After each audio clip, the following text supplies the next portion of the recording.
آپ ہی ہیں، لیکن اتنا ضرور کہتا ہوں، عشق جو ہوتا ہے نا، عشق وہ بہت باغیرت ہوتا ہے۔ عشق جو ہوتا ہے اس میں محبوب کے سوا سب کو چھوڑ دینا پڑتا ہے۔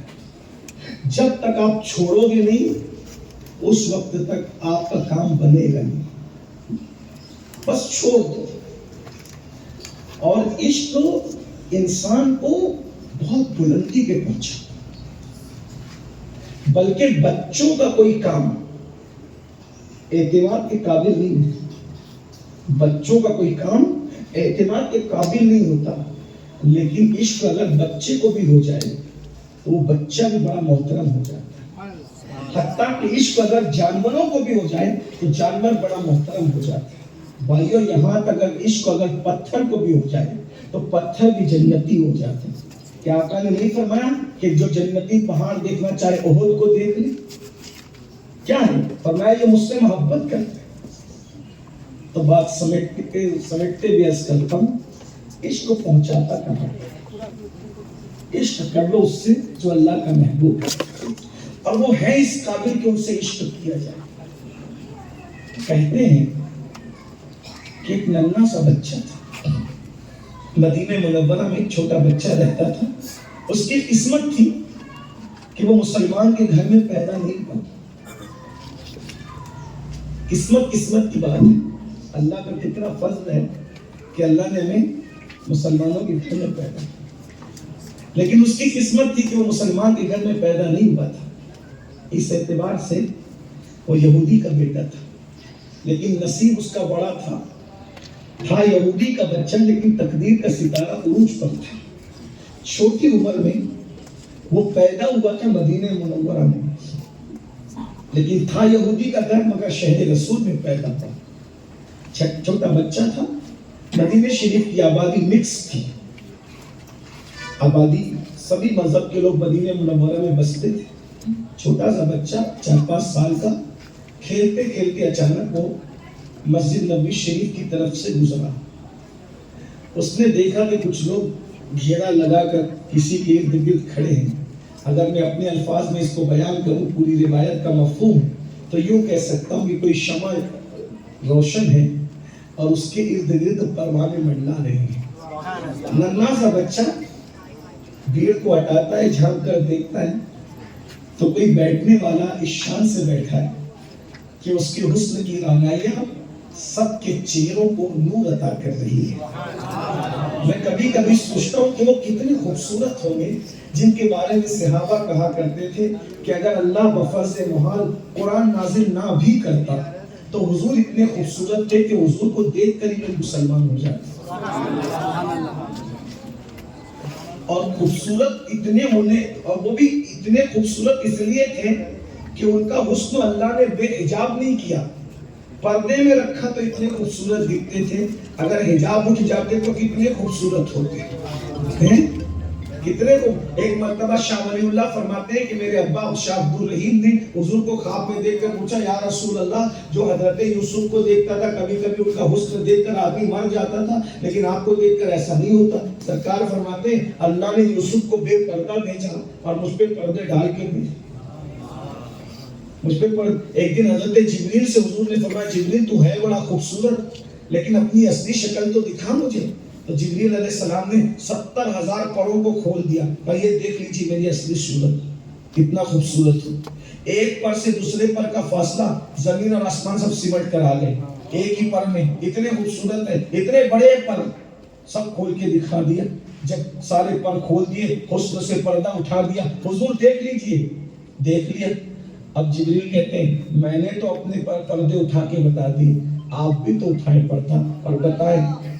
آقا فرماتے تو نہیں دیکھ سکے گا۔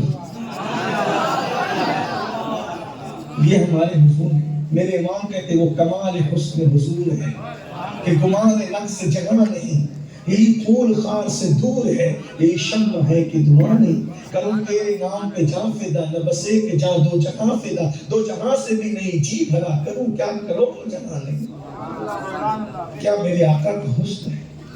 چلتے تھے تو زمین پر کبھی سایہ نہیں پڑا، کبھی ان کے بال بھی نہیں بکھرے، نیند میں بھی کبھی بال نہیں بکھرے۔ کبھی آنکھوں میں نیند کا اثر دکھائی نہیں دیا. بہرحال وہ وہی تھے، ان کی شان ہے. بڑی عظیم ہستی، اللہ نے ایسا محبوب دیا. اس بچے نے دیکھا جھانک کر کے کہ کوئی بیٹھا ہے، بڑی رانائیوں کے ساتھ کوئی بیٹھا ہے. اب بچے نے دیکھا، بچے تو بچے ہوتے ہیں، بچے جلدی کسی سے عشق کیا کریں گے، لیکن حضور کا حسن تھا ہی ایسا. بچے نے دیکھا اور عاشق ہو گیا. تھا یہودی کا بچہ مگر عشق کر بیٹھا حضور سے. اب وہ کھیلتا نہیں تھا. اب ذرا سمجھتے جائیں، بات آگے بڑھتی جائے گی اور اینڈ کو پہنچتی جائے گی. نوجوانوں کی خاص طور اس کو جس دن سے عشق ہو گیا، وہ کھیلتا نہیں تھا، کھیل بند کر دیا. وہ کھیلنے کے بہانے گھر سے نکلتا اور حضور کی خدمت میں آ کے بیٹھ جاتا، اور حضور جو باتیں کرتے وہ سنتا رہتا. حضور علیہ السلام نکلتے تو حضور کی نالین آگے کر دیتا، کبھی مسواک اٹھا کے دے دیتا، کبھی وضو کا پانی حضور کو دے دیتا. حضور کی خدمت کرنے لگے، دل لگ گیا تھا اس کا. اب آپ سے پوچھوں، اگر یہودی کے بچے کو عشق ہو جائے تو اس سے کھیل چھوٹ جاتا ہے، تو یہ مسلمان کیسے کھیل رہے ہیں؟ موبائل پر گیم کھیلتے ہو،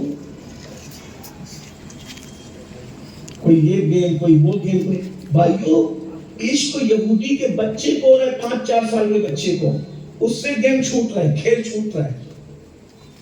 اور ہم 35 سال کے ہو کے، 22 سال کے ہو کے، 20 سال کے ہو کے گیم کھیل رہے ہیں. تو یا تو پھر یہی ہے کہ یا تو عشق کے نام پہ ہم چیٹنگ کر رہے ہیں، اور اگر عشق واقعی ہو جائے تو یہودی کا بچہ بھی کھیل چھوڑ دے، یار کی محبت میں مبتلا ہو جائے، یار کی محبت میں لگ جائے. آتا ہے جاتا ہے، اتفاق سے ہی کسی نے دیکھ لیا، اور حضور کے دشمن تو تھے بہت، حاسد تو تھے بہت. کسی نے جا کے اس کے باپ کو چغلی کر دی کہ تیرا بچہ اتنا چھوٹا سا، وہ تو محمد عربی کی خدمت میں لگ گیا، اسے پیار کرنے لگا، عشق کرنے لگا. باپ تھا، اس نے سوچا بچے سے کیا بحث کرے، اس کو کیا بولے. باپ نے گھر میں بلایا کہ خبردار، آج کے بعد گھر سے باہر نہیں نکلنا. بس اتنی سی بات تھی، کچھ نہیں کہا. اللہ کے رسول کا ذکر بھی نہیں کیا، اس کو روکنا تھا روک لیا. آج کے بعد تو گھر کے باہر نہیں جائے گا، تیری ہر ضرورت گھر میں پوری ہوگی. جب گھر سے باہر نکلنے میں پابندی لگی، اب وہ بچہ حضور کو دیکھ نہیں پاتا، روتا روتا اور صرف روتا.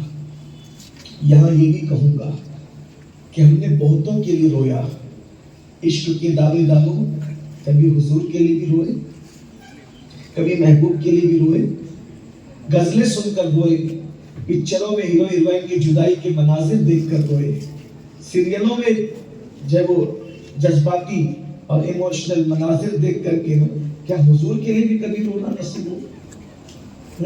بتائیے. بہت دور ہے بھائیو، ہم بہت دور ہے. باتیں بڑی کرتے، کام بڑے نہیں کرتے، کردار بڑا نہیں کرتے. احساس کیجئے، کس سے عشق کا دعویٰ، کس سے دل لگانے کا دعویٰ، اور کردار کتنا گھنونا.